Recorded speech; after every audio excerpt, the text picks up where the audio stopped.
बिस्मिल्लाहिर्रहमानिर्रहीम। अस्सलाम वालेकुम नाज़रीन, आपको वीलॉग में अपडेट करते हैं कुछ ख़बरों से।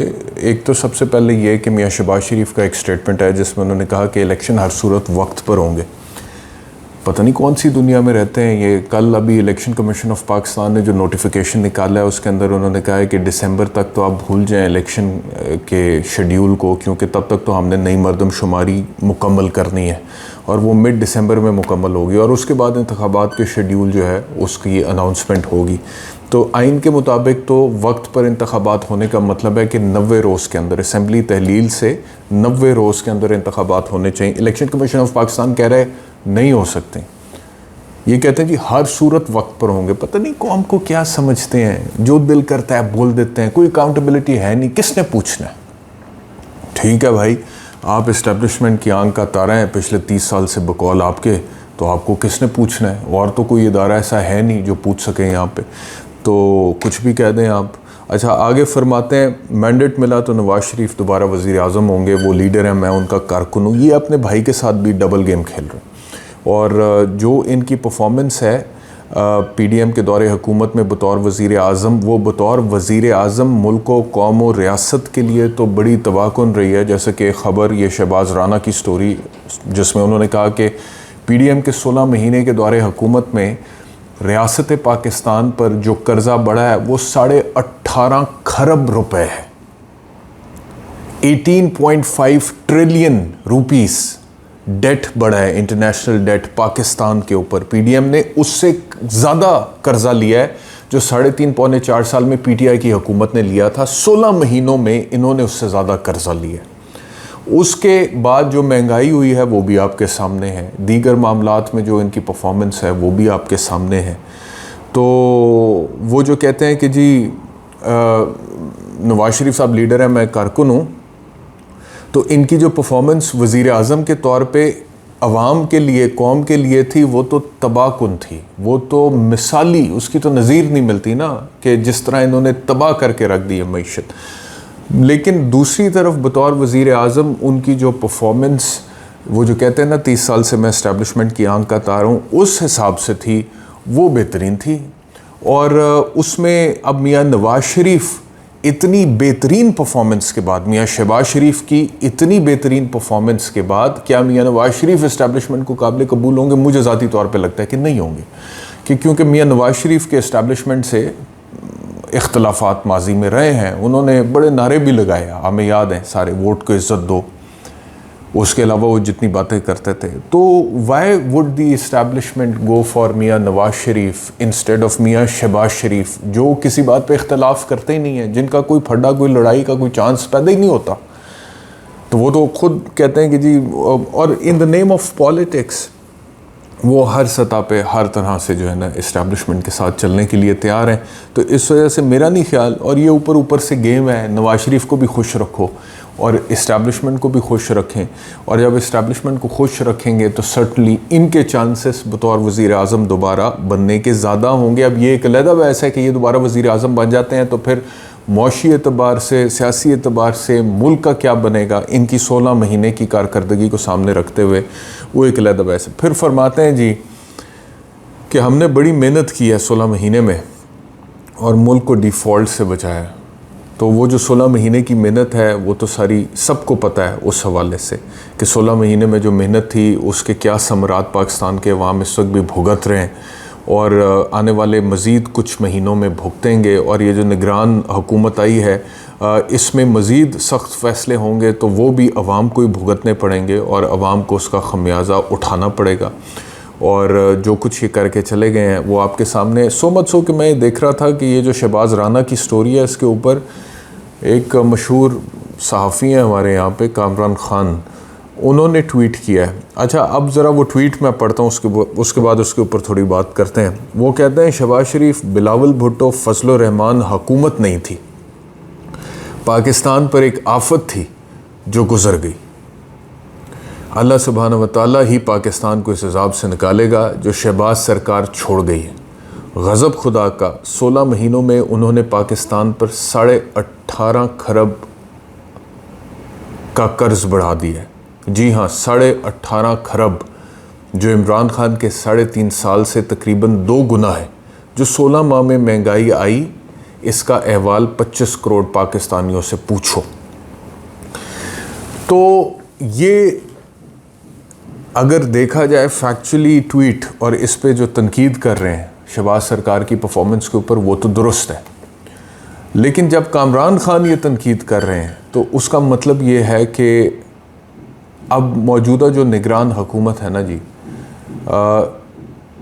कामरान खान की तनकीद का मतलब ये है, जो मुझे समझ आता है, कि ये मौजूदा निगरान हुकूमत की तवालत बढ़नी चाहिए, क्योंकि सियासतदान तो वो एक जो नैरेटिव अब जो है ना, वो ये बिल्ड हो रहा है कामरान खान जैसे सहाफ़ियों के ज़रिए कि ये जो सियासतदान जितने भी हैं, चाहे वो पीटीआई है, चाहे वो पीएमएलएन है, चाहे वो पीपल्स पार्टी है, चाहे कोई जमात बची नहीं ना पिछले 5 साल में जो इक़्तिदार में ना रही हो। 3.5 पौने 4 साल पीटीआई के और फिर 16 महीने पीडीएम के, जिसके अंदर 13 जमातें मिलकर हुकूमत कर रही थी।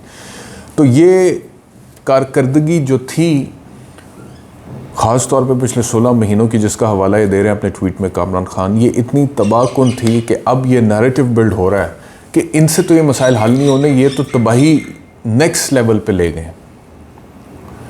तो अब क्या ऑप्शन है? ऑप्शन ये पॉसिबली हो सकता है कि जो निगरान हुकूमत है उसमें टेक्नोक्रेट्स को बिठाया जाए जो कि अपने अपने शोबे के एक्सपर्ट्स हों, और वो मुल्क को शायद इस बहरान में से बाहर निकाल सके, मौशी बहरान में से, और वो कुछ चीज़ें बेहतर कर सकें।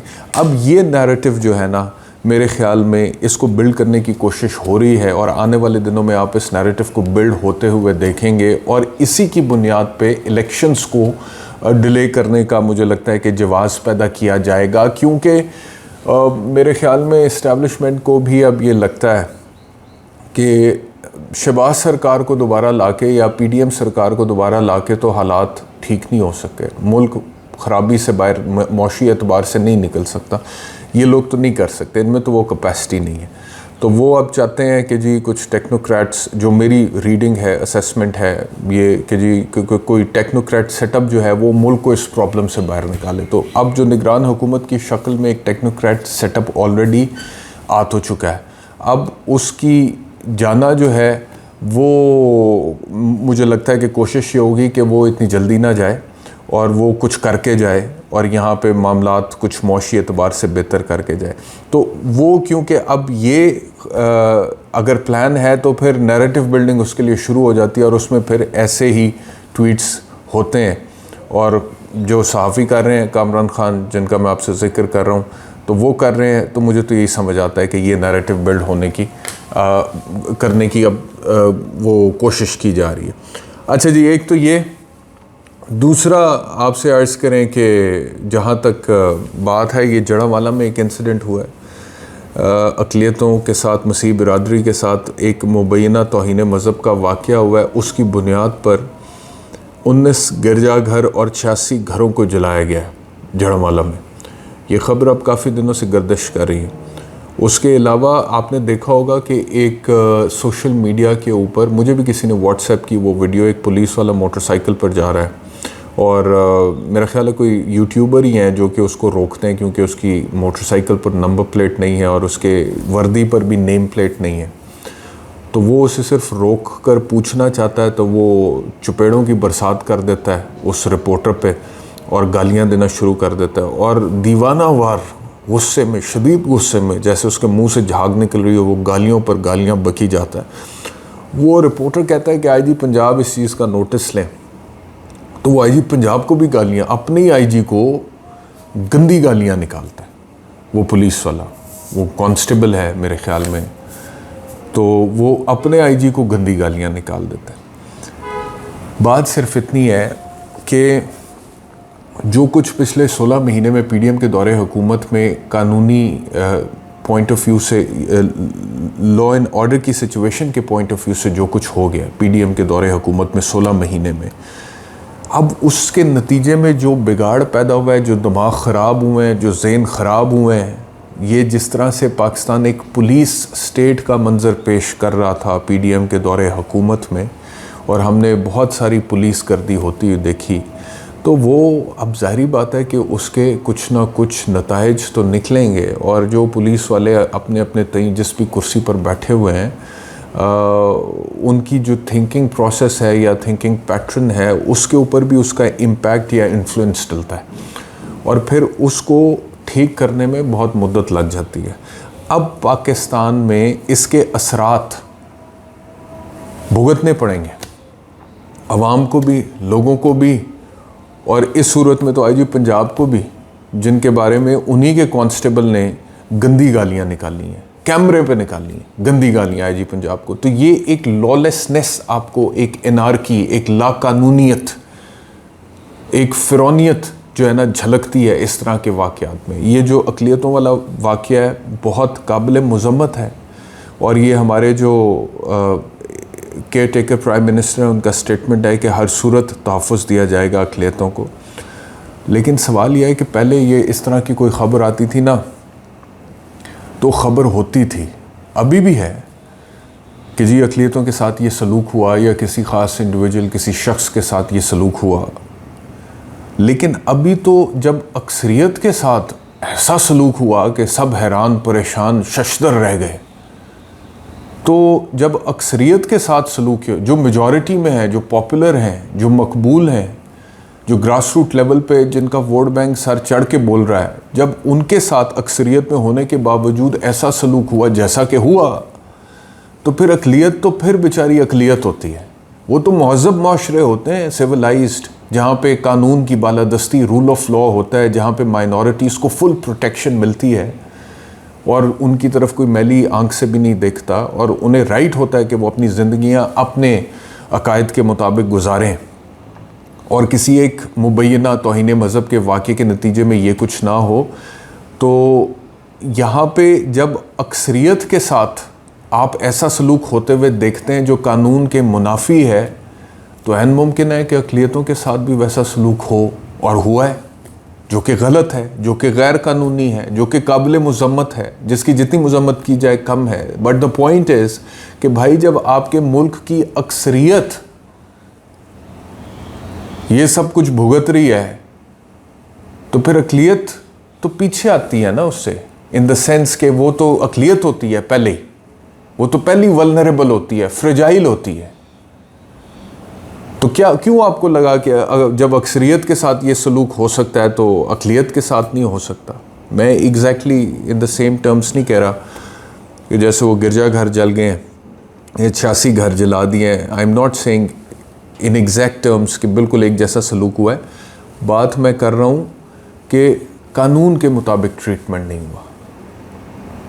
यानी कि अगर वो मुबैना तौहीन मज़हब का कोई वाक़या था तो उसकी बुनियाद पर कानून को हरकत में आना चाहिए था, और अगर किसी ने तौहीन मज़हब किया था तो उसको पकड़ते, FIR दर्ज करते, अदालत के सुपुर्द करते। ये 86 घर जला देना और 19 गिरजा घर जला देना, इसकी तो किसी सूरत ना हमारे मज़हब में इजाज़त है, ना हमारे कानून में, ना हमारी अखलाकियात में इजाज़त है। तो तरीक़ाकार दुरुस्त नहीं। तो इसी तरह मैं ये कह रहा हूँ कि अक्सरियत के साथ घर नहीं जलाए गए, तोड़ फोड़ के वाक़यात रिपोर्टेडली हुए हैं। वो लोग कहते हैं हमारे घरों में आए हैं, घर तोड़ दिए, सामान तोड़ दिया, जलाने की बात तो कोई नहीं हुई। तो लेकिन कानून के मुताबिक strictly according to law treatment नहीं हुआ। वो जो अगर किसी के ख़िलाफ़ कोई केस भी है, वो मुलजिम भी है, तो उसके भी तो कानून में कुछ हकूक़ हैं और उसके मुताबिक ही उसको ट्रीट किया जाता है। ये तो नहीं कि मुलजिम है, कोई जुर्म किया, जैसे मर्ज़ी सलूक कर दें, जैसे मर्ज़ी तफ्तीश करें, जैसे मर्ज़ी गिरफ़्तारी डालें ना डालें, या जैसे मर्ज़ी सज़ा सुना दें, जो मर्ज़ी सज़ा सुना दें। ये तो बादशाहत में होता था। जब कॉन्स्टिट्यूशन है, आइन है, डेमोक्रेसी है, तो उसके मुताबिक चलता है। तो बहरहाल ये भी एक ख़बर थी, मैंने कहा कि इसको भी कवर कर लें। शुक्रिया भी लोग देखने के लिए। अपना ख्याल रखिए। अल्लाह हाफ़िज़।